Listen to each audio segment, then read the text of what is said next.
Okay, so as we looked at last week, Russia is having a lot of trouble during the Great War, so badly that they quit the Great War. Now we go into more detail. Buckle up! So when you think about Russia, life is pretty harsh in Russia. The weather tends to be harsh, and as it says here on the screen, Russia is just known for being super conservative, very traditional, almost backwards. Even though Peter the Great made all those changes, Russia still has a history of being very slow to embrace change. The power in Russia is still held by powerful absolute monarchs called czars. And even when Russia wins, sometimes they lose. If you remember, in 1812, Napoleon invaded Russia with his army, and the Russians burned their land in a move called Scorched Earth in order to not allow the French to have any of their resources. Now, what's interesting about these Napoleonic Wars is that French soldiers came back from fighting against him, and they have a lot of stories to tell. Basically, what they see in Europe is a lot more freedom and a lot more happiness than what is happening back in Russia. When you think about freedoms in Europe, you think about the Napoleonic Code in 1805 and people getting basic rights. Russia still has serfs until 1861. Now, before I, as an American, can make fun of Russia, this is the same year that the United States will free its slaves. So it's not very good for either Russia or the United States to have people held against their will without freedom. Once again, when Russia wins, it loses. Now, the freed serfs are now free, but they're given a piece of land, but it's more like a loan. They have to pay the Russian government back. Now, this is a period of 46 years that they will pay off this land. The land is not very fertile. It's not very good soil. And so, in reality, these serfs, even though they're no longer serfs, even though they are free, they're still kept in a piece of land and they can't move around freely. Now, the person who freed the serfs is Alexander II. And as you can see right here, the people are so happy with his work that they assassinated him. Sort of a crazy story. There were people in Russia who were just really unhappy with the lack of political change. And so some revolutionary groups tried to kill him early and often. One time, which failed, was they put a bomb underneath his dining room, and they exploded it so that it would kill him. Well, he wasn't there at the time eating. Sadly, as you see right here, this is a successful attempt, and someone threw a bomb at his carriage. Well, this carriage that he had was a gift from Emperor Napoleon III, and it was bomb-proof, okay? So it didn't hurt him. Now, when he got out of the carriage to see what was going on, a suicide bomber runs up to him and puts a bomb at his feet, killing both the bomber and the Tsar. Okay, one of the only good things that came from this assassination was a really cool church. This is called the Church of the Savior of Spilled Blood. It's in St. Petersburg, and this is the site of where Alexander II was assassinated. If you look right here, you can see a very iconic Russian style of architecture. They're called onion domes because they look like onions. Look at all the different colors. Really pretty. Now, the bad news for Russia is killing the Tsar is not going to help anytime soon.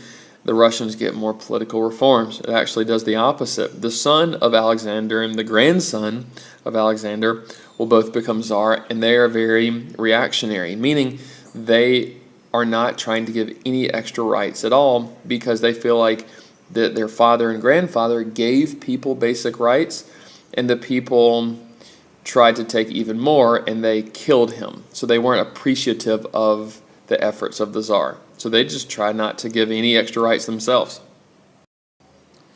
As you can imagine, the rebel groups will just turn to more violence. So again, it's about to get really bad in Russia.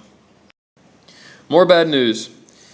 Now, Russia, as you know, is the victim in the war against Japan. The Japanese will sneak attack Russia in 1904 to gain more land, including the territory of Manchuria. So Russia losing to Japan is sort of a shocking defeat.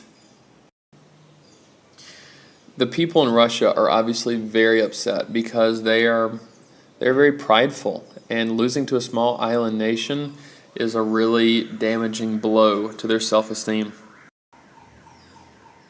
As it says here, the Russians were clearly not happy with the direction of their country. Now, one example of this is that in St. Petersburg in 1905 in January, there's a peaceful protest to try to get their father, as the Tsar likes to think of himself, trying to get him to give the people basic things, okay? The people are cold, okay? They are hungry because there's a food shortage, and obviously food is thus expensive, so they're looking for help. Now, you have to note, this is not a protest. This is not a rally. This is not a rebellion or a riot, okay? It's just a gathering. And it was held by religious priests. They put women and children at the front to show everyone, look, we're not going to attack you, okay? We're upset and we're looking for help.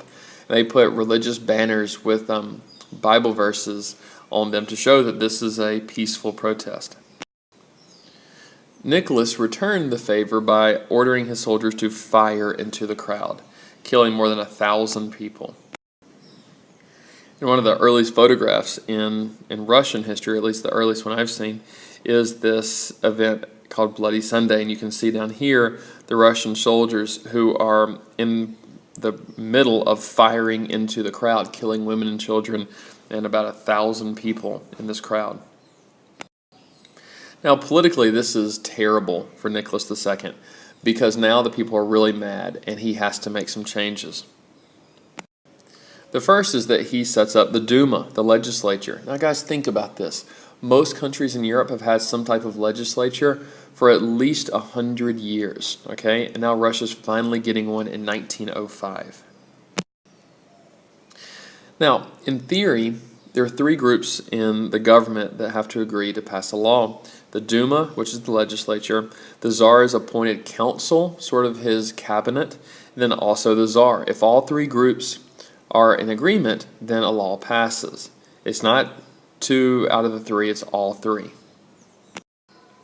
But as you can imagine, when there are times of emergency, the Tsar has special emergency powers. Well, guess who declares an emergency?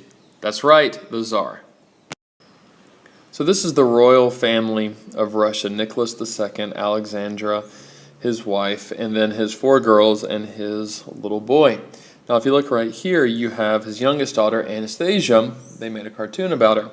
If you look at the very bottom, you see Alexei. Now, Alexei will be the Tsar's only son, meaning his only heir. Now, as you know, another costly mistake for Russia was joining the Great War. We know that they joined the war because they were defending their ally Serbia. However, as we've talked about, Russia's not prepared for war. They don't have the organization. They can't even feed their soldiers before their soldiers are starving within a month of the war starting. As we said also, they have on average 1 rifle for every 2 soldiers. So it's just not a very good effort. Their preparation is terrible. And just because Russia has the world's biggest army doesn't mean it's the best army. The German army is much smaller. However, it's much better trained and organized and disciplined, and so it's much better than the Russians. And as I said, on average, there's 1 rifle for every 2 Russian soldiers, which is just ridiculous. And as you know, without trenches on the Eastern Front, the Russians have an unusually high casualty rate, 76%. Okay, so buckle up. For the weirdest story I'll probably tell you all year. The picture I showed you a few minutes ago, the royal family. If you remember, there's one son, Alexei, and he has a disease called hemophilia, meaning his blood does not clot. So if he cuts himself, he could bleed to death. If he falls down, he bruises easily. Now, when he has these hemophiliac fits, nothing can stop them. There's no medicine at the time that can deal with this. Today there is. At the time there wasn't. So now we need to introduce you to a guy called Grigori Rasputin, who's technically a monk, but he becomes sort of a religious figure and an advisor to the royal family, because every time Alexei, the son, is having one of these bleeding fits and the blood won't stop, Rasputin can come and somehow stop the bleeding with prayer. So he becomes very powerful within the Russian royal family. However, he's also very hated because jealous princes and government workers see this guy gaining power, and they're jealous of him. They want to gain power. They think that he's not being truthful. They think that he's scandalous, which he probably is. But he's also saving the Russian royal family, because if Alexei dies, that's the only heir of Nicholas II. Now, when Nicholas II leaves St. Petersburg to go to the front to try and inspire his soldiers, Rasputin is left to advise Nicholas's wife, Alexandra. And a lot of people think that Rasputin himself is making the decisions for her, and he sort of has her hypnotized. So the decision is made at the end of 1917 that Rasputin has to die. Okay, you're about to hear the name Yusupov, who is one of the royal princes who's really jealous of Rasputin and has planned to kill him. Yusupov collected a small group of co-conspirators, including a doctor who knew just how much cyanide it would take to kill a man. The killing ground would be Yusupov's St. Petersburg palace. The murder itself would only confirm the legend of Rasputin's satanic powers.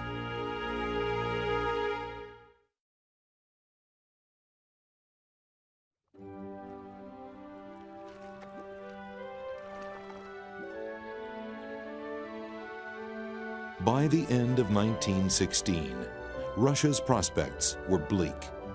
But Prince Yusupov's palace remained the scene of lavish parties. On the 16th of December, Yusupov lured Rasputin here with the promise of just such a gathering. Together, the prince and the holy man descended the steps to the basement of the palace. A storage area here had been specially converted into a small dining room, a private place to attempt a murder. The room, the very site where the grisly plot was to be carried out, is now part of a small museum. While his co-conspirators waited upstairs, Yusupov passed a plate of rich, sweet cream cakes to Rasputin. Each cake held enough cyanide to kill a man.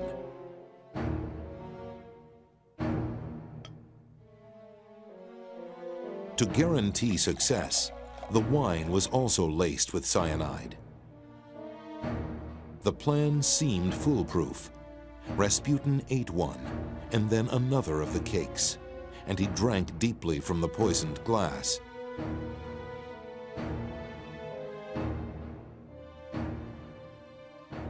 Strangely, the cyanide seemed to have no effect. Yusupov endured an hour and more of idle, pointless conversation, his nerves strained nearly to the breaking point. He keeps running upstairs to where the other conspirators are. Saying, it's not working, what am I going to do?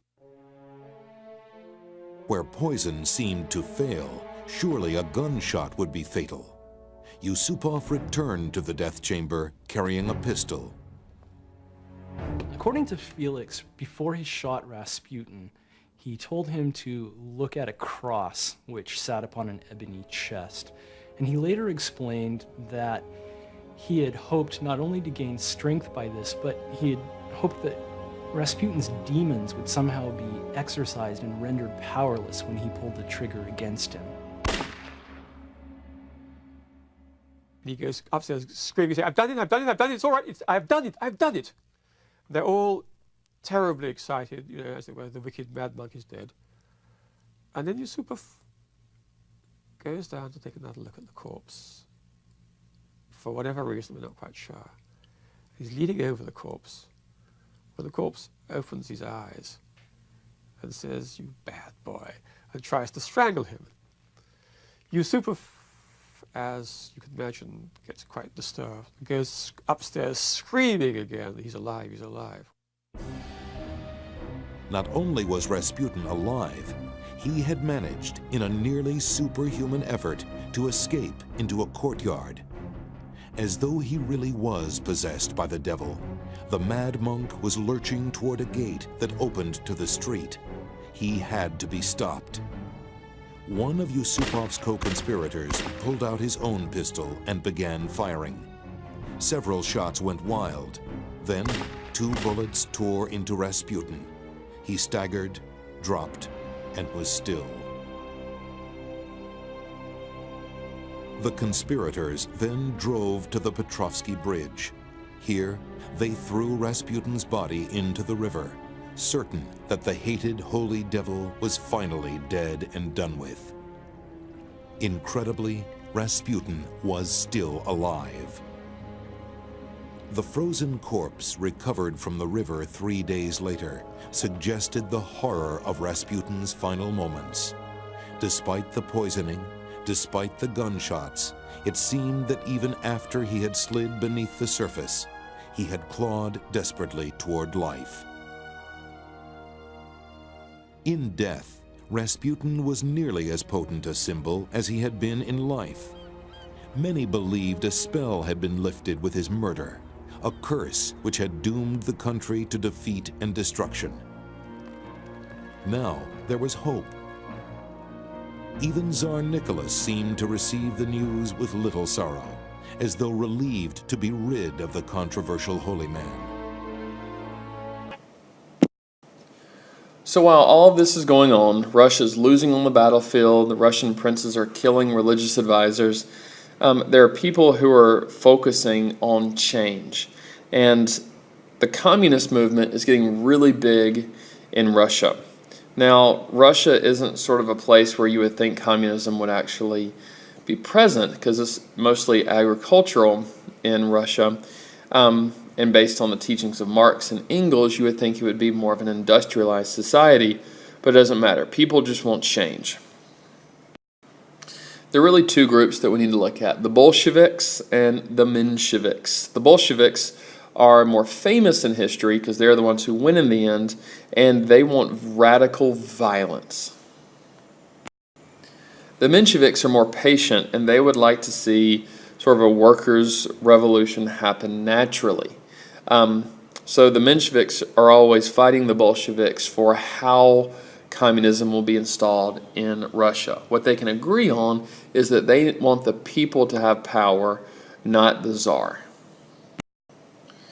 The most famous leader of the Bolsheviks is a rebel named Vladimir Ilyich Ulyanov, better known as Lenin, who's been exiled from Russia because he is so radical. His own brother was actually put to death by Nicholas II for being a terrorist.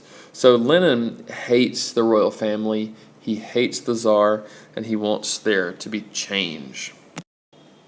Here's a picture of Lenin right here giving a speech somewhere in Russia. Okay, your assignment, now that we've gone through all of the problems of Russia in the past 20 or 30 years, put yourself in the shoes of Nicholas II. Okay, it's sort of a choose-your-adventure novel. If you're the Tsar of Russia, what do? Do you keep fighting the war, or do you quit? Okay, I want you to write down in paragraph form which you would choose and why. Then after everyone is finished, I want you to convince someone who answered the opposite of your answer to see if you can convince him or her that you're right, or see if it changes your mind. Okay? Have fun. I'll see you guys soon. Bye.